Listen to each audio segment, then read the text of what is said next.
Bonjour à tous, c'est Pierre pour Technoïd et bienvenue pour cette prise en main. Aujourd'hui on va parler du Giga 7 G270+, donc le smartphone de Giga 7 depuis qu'ils sont revenus sur le marché. Ce qui fait que c'est un smartphone qui donc est assez en soi, voilà, donc il est aux alentours des 200 €. Donc je l'ai pris en test en attendant la sortie des GS 370 et 370+. Et donc c'est un smartphone qui a la particularité d'avoir une batterie de 5000 mAh pour 200 €, ce qui est assez rare. Donc après utilisation, donc on va maintenant sortir le test. Donc voilà, donc on est sur un Android 7.0, on est sur une batterie, enfin MT6750T, donc un processeur qui est assez performant. Alors, on va parler vraiment de sa grosse particularité, enfin de deux choses surtout. On va parler de la grosse batterie de 5000 mAh. Alors déjà, on n'a pas l'impression qu'il a du 5000 pour ce prix-là. En général, c'est assez voyant, mais il n'est pas très épais, comme on peut le voir. Ce qui est après, donc, c'est que l'autonomie donc est assez correcte. On est sur une autonomie qui est très correcte. Donc en gros, on est aux alentours des 7-8 heures écran lumière complètement en 4G avec du jeu. Parce que bon, au travail c'est de plus en plus compliqué d'utiliser la Wi-Fi pour ce que je veux faire. Mais on est sur quelque chose de vraiment correct en termes de qualité. Après, la chose qui m'embête un peu, c'est que on a Google Play, mais on n'a pas au premier démarrage, nous n'avons pas Google Play. Donc ce qui fait qu'on n'a pas le premier démarrage avec, on va chercher notre configuration précédente, etc. On aura directement, en fait on va arriver directement sur cette page-là et il faudra aller chercher toutes les applications via Google. Enfin via le Play Store qui est installé, mais il faut mettre son compte à ce moment-là et chercher manuellement toutes ces applications. Ce que je trouve dommage. Mais en tout cas, donc, on est sur des bonnes performances. Il répond assez bien à peu près à tout. Donc ça c'est la bonne chose. On a en plus l'application qui permet ici, que je connaissais pas, qui est arrivée je pense avec 7.0, DuraSpeed qui permet de fonctionner en fait en arrière-plan. Donc à propos de, je sais pas si ça en parle, mais en gros ici, pour accélérer l'application active, certaines autres notifications peuvent être reportées ou ne pas être reçues. En gros ça bloque ou ça hiberne quelques applications pour économiser un peu de l'énergie. En plus de ça, permettre de meilleures performances sur les applications au premier plan.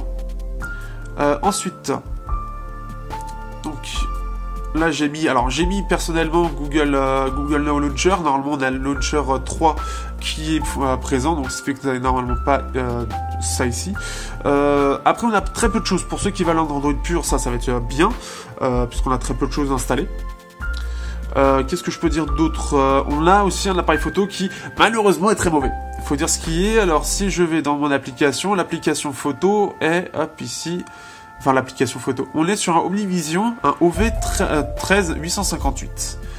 Donc c'est pas un appareil photo qui est très performant, mais en plus de ça, je pense que la lentille qui est mise dessus est vraiment mauvais, parce que si on peut le voir, hop, notamment ici, je l'ai remarqué ici. Donc si je zoome, en fait, on peut voir que la précision ici, on a un espèce de halo autour des choses, c'est pas très précis, enfin il y a quelque chose dans la photo qui me perturbe beaucoup, et ce qui fait qu'on sent vraiment que l'appareil photo ou la lentille est de très mauvaise qualité. Alors est-ce que c'est ce logiciel, est-ce que c'est l'appareil, est-ce que c'est la lentille? Je pense qu'il y a un peu de tout. Mais clairement, voilà, on sent que c'est pas précis, on sent que l'appareil photo ne va clairement pas être le point fort de l'appareil. Là par exemple c'est carrément, alors là c'est cramé par la lumière, ça devrait même pas, on a très peu de détails de lui, alors là c'est cramé aussi, enfin c'est vraiment mauvais de lui, vraiment, c'est-à-dire que même d'autres appareils je pense que se débrouillent mieux. Là-dessus je suis clairement pas fan de cet appareil photo qui on est vraiment sur du bas de gamme pour le coup. On sent que là-dessus voilà, ils ont pas mis très cher là-dessus.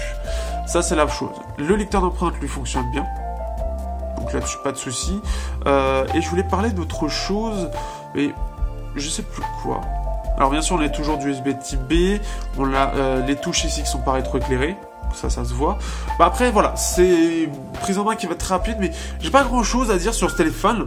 Il est plutôt performant et la version Android tourne plutôt bien, mais clairement si vous l'achetez c'est surtout pour son autonomie. mais clairement pas pour son appareil photo. Voilà, c'est aussi simple que ça. L'autonomie, elle est vraiment pas mal. Là, ici, bon, alors là, je l'ai pas utilisé, donc ce qui fait que forcément, vous n'aurez pas quelque chose de précis. Voilà, mais sinon, dans ce que j'ai pu faire de YouTube, ça s'en sort vraiment bien. Donc, ce qui fait que, voilà.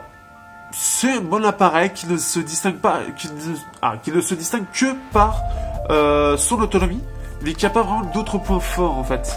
C'est-à-dire que les performances sont dans la moyenne, l'appareil photo, on va pas en parler, et le reste est plutôt bon. Donc voilà, c'est un appareil qui en soi assez dans l'air du temps. Qui je pense est là, bah voilà, surtout pour son autonomie, mais qui n'aura pas de grand chose d'autre à vendre là-dessus. La petite chose, c'est quand même qu'on a la petite coque, si vous voulez, le protéger, qui est présente. Donc ça, c'est toujours cool. Donc voilà. J'ai pas grand chose à dire sur ce téléphone parce qu'il n'y a pas grand chose à dire. On en fait très très vite le tour. Et voilà, tout simplement. Donc j'ai rien de plus. Donc après, si vous avez des questions, etc., des choses particulières que vous voulez aborder pour ce téléphone, n'hésitez pas, j'hésiterai pas à y répondre. Mais clairement, ce téléphone n'a pas grand chose à dire.